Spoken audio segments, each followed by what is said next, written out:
আপনি একটা মানুষকে মারবেন, মেরে ফেলেন, চোখ তুললেন কোন কারণে? মনে করছেন তার মা বাবার দোয়া বৃথা যাবে? কখনো না। কারণ মায়ের দোয়া আর বাবার দোয়া আরো সে চলে যায়। তার মায়ের ওই কান্না আমি ওই বছরে শুনেছিলাম, বাবার আফসোস দেখেছিলাম। বারবার মা বাবা বলছিল আমার ছেলেকে তোরা মারবি, মেরে ফেল, কিন্তু আমার ছেলেটা চোখ তুলে নিলি কোন কারণে? আমার মনে হয় মা বাবা তাহাজ্জুদের পাটিতে বসে আল্লাহর দরবারে বিচার দিয়ে ফেলেছিল।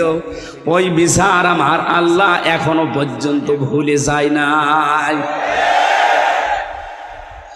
আপনি তার এক চোখ তুলেছিলেন, দুই চোখ তুলেছিলেন, আপনাকে আল্লাহ এত টুকরা টুকরা করে দুনিয়া থেকে বিদায় দিয়েছে যে জানাজা পড়ানোর জন্য একটা টুকরা এখন পাওয়া যাচ্ছে না।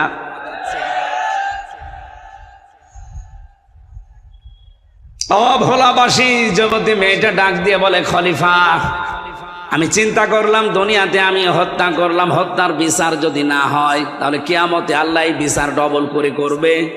সুতরাং আমি যেন বিচার তাড়াতাড়ি পাই, এই কারণে আপনার বারান্দায় রাতের বেলা চুরি করে লাশটা রেখে গেছি। হযরত ওমর বললে, মেয়েটা তুমি কেন এই 3 দিন তাহলে আসলে না? আমার চিন্তায় খাওয়া দাওয়া বন্ধ হয়ে গেছে। মেয়েটা বলে, খলিফা জানের মায়া আমারও আছে। ছেলেটা হত্যা করার পরে আমি মনে মনে ভাবছিলাম যে না, মনে হয় বেঁচে যেতে পারবো যদি ধরা না পড়ি, কিন্তু কোরআনে কারীম আমাকে বাঁচতে দিল না। বারবার যেন আমাকে তাড়া দিয়ে বেড়ায় যে তাড়াতাড়ি দুনিয়ায় বিচারটা করে ফেলো। আমি এসেছি, আপনি জলদি করে হায়াত থাকতে আমার বিচারটা শেষ করেন, মরণের পরে যেন বিচার আর আল্লাহ ডবল করে করতে না পারেন। হযরত ওমর রায় দেবেন, হঠাৎ তাকিয়ে দেখলেন ওই 4 জন যুবক এসে হাজির। ডাক দিয়ে বলে, তোমরা কারা? বলে, আপনি যে বিচারের রায় দেবেন বলে দাঁড়িয়েছেন, বসে আছেন, ওই বিচারের আসল আসামি আমরা 4 জন। এই মেয়েটার কোনো দোষ নেই, গোসল করে আসছিল, এই জন্য ওর যৌবনের দিকে তাকিয়ে আমরা শয়তানের ধোকায় নফসের জালে পড়ে পাগল হয়ে উন্মাদ হয়ে আমরা এই কাজ করে ফেলেছিলাম। হযরত ওমর ডাক দিয়ে বলে, যুবকেরা তাহলে 4 দিন তোমরা আসলে না কেন? 3 দিন পার হয়ে গেল। তারা বলছে, খলিফা কাজটা করার পরে শয়তান যেহেতু আমাদের কাছে আর ছিল না, এখানে একটা মাসলা বের হয়, কোন অপরাধ যদি আপনি করেন মনে করবেন শয়তান আপনাকে দখল করে ফেলেছে, কাজটা শেষ হওয়ার পরে শয়তান যখন আপনার কাছ থেকে পৃথক হয়ে যায় তখন মনে মনে আপনার একটা আফসোস আছে। আমরা জেনা করার পর শয়তান যেহেতু আমাদের কাছে আর নেই, আমাদের বিবেক তখন আমাদের তাড়া দিচ্ছে যে কি করলাম। কিন্তু আমাদের তো জীবনের মায়া আছে। মনে মনে ভাবছিলাম যদি এটা ধরতে না পারে তাহলে মনে হয় আমরা বেঁচে যেতে পারবো, আর বিচার হবে না। কিন্তু আমরা এদেশে কোরআনে কারীম পড়ি, বুঝি, জানি, কোরআন আমাদেরকে বাঁচতে দিল না। এই 3 দিন আমাদেরকে তাড়া দিয়ে বেড়াই কোরআনের আয়াত, ইয়া আইয়ুহাল্লাযীনা আমানু কুতিবা আলাইকুমুল কিতালু ফিল কতলা। আল্লাহ রাব্বুল আলামিন ঈমানদারদের জন্য এই কিসাসের এই যে বিধান, মানুষ হত্যা করলে হত্যা করা লাগবে, এটা লিখে দিয়েছেন। এটা ফরজ না, এটা লিখা, একেবারে সই স্বাক্ষর করে স্টাম্প করা বিধান। কোরআনের আয়াত আমাদেরকে বারবার তাড়া দেয় যে তাড়াতাড়ি বিচারটা দুনিয়ায় করে ফেলো। আমরা জীবনের মায়া থাকার পরও কোরআনের তাড়া খেয়ে আর বাঁচতে পারলাম না। আপনি জলদি করে দুনিয়ায় বিচারটা করেন, মরণের পরে যেন এ বিষয়ে আল্লাহ আমাদেরকে আর জিজ্ঞাসা না করে। আমি যেটা বোঝাতে চাচ্ছিলাম এই ছোট্ট ঘটনা দিয়ে, পৃথিবীতে যদি কোরআনে কারীম বিজয়ী থাকে, কায়েম থাকে, প্রতিষ্ঠিত থাকে, মানবীয় গুণের কারণে হয়তো আমরা অপরাধী হব, গুনাহ করব, কিন্তু কোরআনে কারীমের তাড়া খেয়ে দুনিয়ার জীবন ত্যাগ করার আগে আমাদেরকে নিষ্পাপ করে আল্লাহ কোরআন দিয়ে বিদায় দেবেন। এই জন্যে তো বারবার বলছি কোরআনে কারীম কি করে কায়েম করা যায়, বিজয়ী করা যায়, এই চেষ্টায় আমাদের থাকা লাগবে। তাহলে দুনিয়াতে আমরা গুনাহ করলেও মরণের আগে কোরআন আমাদেরকে তাওবা করার মাধ্যমে হোক, জরিমানার মাধ্যমে হোক, মুক্তিপণের মাধ্যমে হোক, যে কোনো মাধ্যমে ওটা মাফ করিয়ে তারপরে আল্লাহর কাছে আল্লাহ নিয়ে যাবে। আল্লাহ আমাদেরকে হাদিসটা প্র্যাকটিক্যাল লাইফে আমল করার তৌফিক দেন, বলেন আমিন। আজকের যে আয়াতগুলো পড়েছিলাম আমার সামারাইজের বিষয়, আলোচনার সাবজেক্ট এই মুক্তিপণ। কি বললাম? এটা দুনিয়ায় দেখলেন মুক্তিপণ দিয়ে হত্যার মামলা থেকেও বাঁচা যায়। কিয়ামতের ময়দানে আল্লাহ পাক বলেন হাজার হাজার লক্ষ মানুষের আমাকে মুক্তিপণ দিতে চাইবে। ওয়ালা ইয়াসআলু হামিমুন হামিমান ইউবাসসারুনাহু। এর আগে সূরা মাআরিজের 1 থেকে 9 নম্বর আয়াত পর্যন্ত আল্লাহ কিয়ামতের ভয়াবহতা তুলে ধরেছেন যে এক একটা দিন হবে 50,000 বছরের মতো লম্বা, পাহাড়গুলো উড়ে যাবে, সারা ময়দানে একটা আওয়াজ হতে থাকবে পানি চাই পানি চাই। এ কঠিন পরিস্থিতিতে আল্লাহ পাক বলেন সবচাইতে অন্তরঙ্গ বন্ধু দুনিয়া যে তোমার ছিল তাকে তোমার সামনে আনা হবে। ইউবাসসারুনাহু, খুব খেয়াল করে মিলাবেন নিজের সাথে। আপনার সব চাইতে নিকটাত্মীয় নিকট বন্ধু যিনি, অন্তরঙ্গ শহীদ, এই লোকটাকে আপনার সামনে আল্লাহ একেবারে সামনাসামনি হাজির করবে। আমার এখানে একটা প্রশ্ন আসে, বিশেষ করে এই ভোলা এই বরিশাল বিভাগে এইটা বেশি। আজ হাজারো মানুষ বিভিন্ন কায়দা কৌশল করে ছড়িয়ে দিয়েছে কিয়ামতের ময়দানে এক একজন পীর সাহেব লক্ষ লক্ষ মুরিদ নিয়ে আল্লাহর সামনে হাজির হবে। এটা ডাহা মিথ্যা কথা, পুরা বানোয়াট, পুরা ধোঁকাবাজি পূর্ণ কথা। কোরআনে কারিমের সূরা মারিয়াম 16 নম্বর পারা 10 নম্বর পৃষ্ঠা 15 নম্বর লাইনের 95 নম্বর আয়াত, ওয়াকুল্লুহুম আতিহি ইয়াউমাল কিয়ামাতি ফারদা।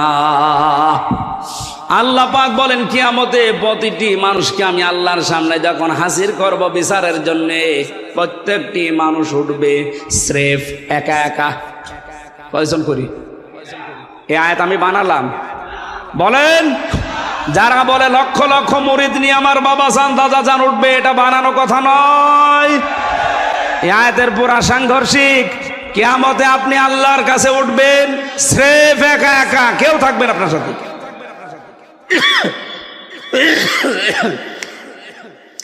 বিচার করার জন্য আল্লাহ নিজের সামনে ডাক দিয়ে প্রথমে ডাকবে আপনাকে, এরপরে বলবে তোর বন্ধুকে নিয়ে আসলাম এই যে সামনে, জিজ্ঞাসা কর। আল্লাহ পাক বলেন ও বন্ধুকে দেখার পরে মনে করবে লাউ ইয়াফতাদি মিন আযাবি ইয়াউমিইদিন বিবানি। এ কঠিন পরিস্থিতি দেখে যেখানে যুবতী মেয়েদের গর্ভ অবস্থায় যদি থাকে লজ্জায় স্থান লাগবে না, পেট ফেটে সন্তান বের হয়ে যাবে, জমিন পুড়ে তামা হয়ে যাবে, মাথার মগজ টকবক করে ফুটতে আছে। অভোলাবাসী নিজের দিকে তাকিয়ে এখন একটু ভাবেন তো, এই ময়দানে মনে করেন আপনি আছেন, আপনার বন্ধুকে শুধু প্রথম আল্লাহ নিয়ে এসে বলবে একে কি করবা দেখো, এত পরিচিত তোমার, বলবে আল্লাহ এ বন্ধুকে আমি দিয়ে দিলাম মুক্তিপণ হিসাবে, তুমি আমারে ছেড়ে দাও। আল্লাহ বলেন হবে না। দ্বিতীয় নম্বর বলবে আমার সন্তানকে আমি দিয়ে দিলাম। কোন সন্তান? যেটা নিজের জীবনের চাইতে মানুষ বেশি ভালোবাসে। আজকে ইন্টারনেটে দেখেছেন এই যে কোন এলাকায় যেন দেখলাম ঝড়ে লন্ডভন্ড হয়ে সন্তান সহ উড়ে চলে যাচ্ছে, মা তার ছোট্ট 3 বছরের মেয়েকে কোলের ভেতরে নিয়ে মা নিজে মারা গেছে, তো সন্তানটার উপরে ছাউনি দিয়ে সন্তানটা বাঁচিয়ে রেখেছে। এই কঠিন পরিস্থিতিতেও নিজের সন্তানকে যে মা বাঁচিয়ে দেয়, আল্লাহ বলেন কিয়ামতের দিন এই সন্তান পর্যন্ত ওই মহিলা বলবে আল্লাহ মুক্তিপণ দিয়ে দিলাম। বলাবাসে এই আয়াতটা আমি বাস্তব জীবনে উপলব্ধি করেছি। আমার ছোট মেয়েটা নিয়ে ফারিহা জান্নাতকে ওকে কক্সবাজার নিয়ে গিয়েছিলাম জেল থেকে বের হওয়ার পর, যখন ওই বালি নিয়ে খেলা করছিল সমুদ্র সৈকতে, ওর ওপরে এমন একটা আবেগ, এমন একটা মায়া তৈরি করে দিয়েছে আমার আল্লাহ। আমার মনে মনে ওর খেলা দেখে মনে হচ্ছিল যদি বাংলাদেশ কেউ আমাকে লিখে দেয় যে দিয়ে দিলাম ভাই ফারিহাকে মেরে ফেলো, আমার সম্ভব না। কারণ ওর 1 বছর রেখে গিয়েছিলাম ছেলে, এখন ওর 4 বছর বয়স। ওর ওপর আমার যে দুর্বলতা, ভালোবাসা, আমার প্রতি ওর যে আকর্ষণ, বাবা আর মেয়ে সন্তান হিসাবে আমার মনে মনে বাস্তবতায় হচ্ছিল সারা বাংলাদেশ লিখে দিলে একে দেওয়া সম্ভব না, অথচ আল্লাহ বলেন কিয়ামতের দিন হামজা এ ফারিহাকে পর্যন্ত আমারে বলবে মুক্তিপণ দিয়ে দিলাম। এ বলতে যত সহজ মনে হচ্ছে, এটা কি বাস্তবে অত সহজ? আপনি করে দেখেন তো ওই জায়গায় যে, কারণ 3 বছর তো আমি ফাঁসির কন্ডেম সেলের ভেতরে ছিলাম, বাইরের যোগাযোগ বিচ্ছিন্ন ছিল, কাউকে দেখতে পাইনি। 24 ঘন্টা আমার তালা লাগানো থাকতো, আমার আর মামুন সাহেবের। এই জন্য ওদের প্রতি মায়া মহব্বত আরো বেড়ে গেছে। যদি 10-15 দিন পর পর দেখা সাক্ষাৎ হতো, কথা হতো, এত ভালোবাসা জন্মাতো না। সে 1 বছর রেখে গিয়েছিলাম, 4 বছর এসে ও তো আমারে ভালোভাবে এখনো চেনেও না। এখন আর প্রথম যেদিন বাড়িতে আসলাম আমারে বলছো হুজুর আমাদের বাড়িতে চলেন,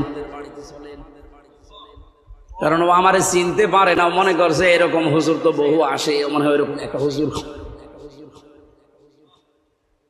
আল্লাহ পাক বলেন কিয়ামতের দিন হামজা এই ফারিহাকে পর্যন্ত বলবে আল্লাহ এরেও দিয়ে দিলাম, তুমি অন্তত আমারে বাঁচাও। 3 নাম্বার আল্লাহ নাম দিয়েছেন স্ত্রীর, ওয়াসাহিবাতিহি ওয়া আখি। আমি নিজেই বলবো আল্লাহ আমার স্ত্রী তামান্নাকে দিয়ে দিলাম, আপনি এরে নিয়ে আমারে মুক্তি দেন। আমার ভাইকে দিয়ে দিলাম যদি আমার ভাই নেই।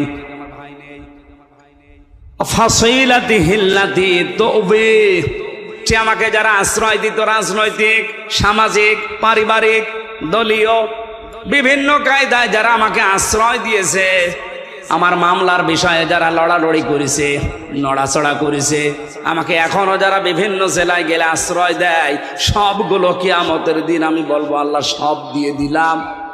ওমাং ফিল আরদি জামিআ, দুনিয়ায় যত সম্পদ আমার আছে স্থায়ী অস্থায়ী সব দিয়ে দিলাম, যান আমারে মুক্তি দেন। আল্লাহ বলেন সুম্মা ইউনজি, এরপরও মানুষ বলবে আল্লাহ আমাকে তুমি একটু ছাড় দাও, একটু বাঁচিয়ে দাও, এদের সব নিয়ে নাও। আল্লাহ তখন একটা ধমক দেবেন, কাল্লা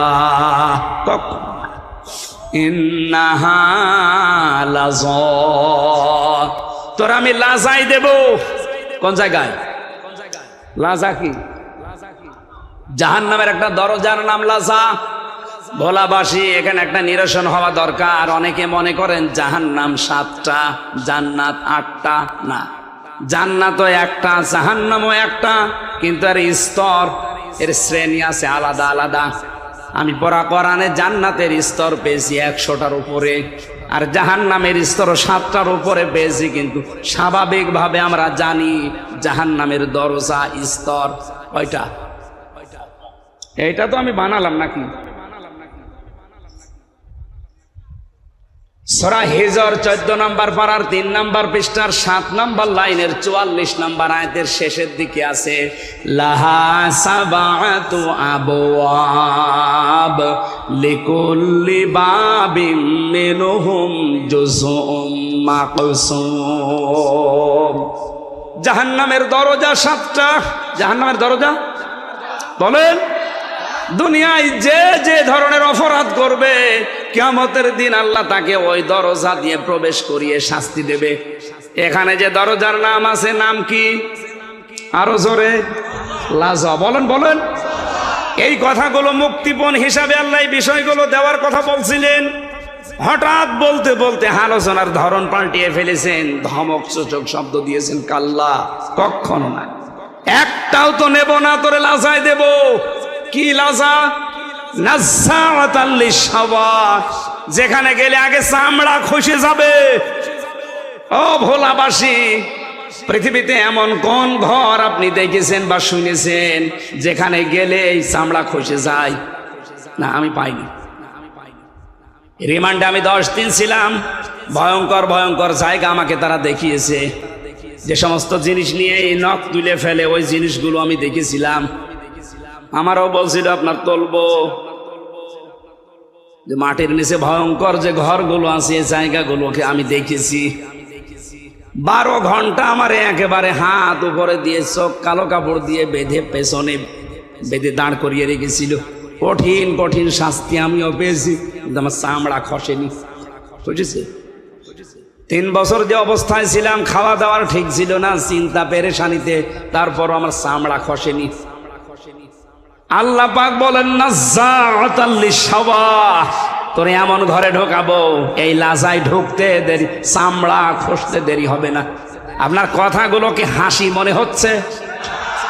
শুনতে যত সহজ মনে হচ্ছে, এটা কি বাস্তবে অত সহজ? আলেম যারা আছে তারা তো বোঝার কথা। কত ভয়ঙ্কর জায়গায় আল্লাহ প্রবেশ করালে আগে চামড়া খসে যাবে। শুধু চামড়া খসবে না, এর পরবর্তী দুইটা আয়াত আরো কঠিন।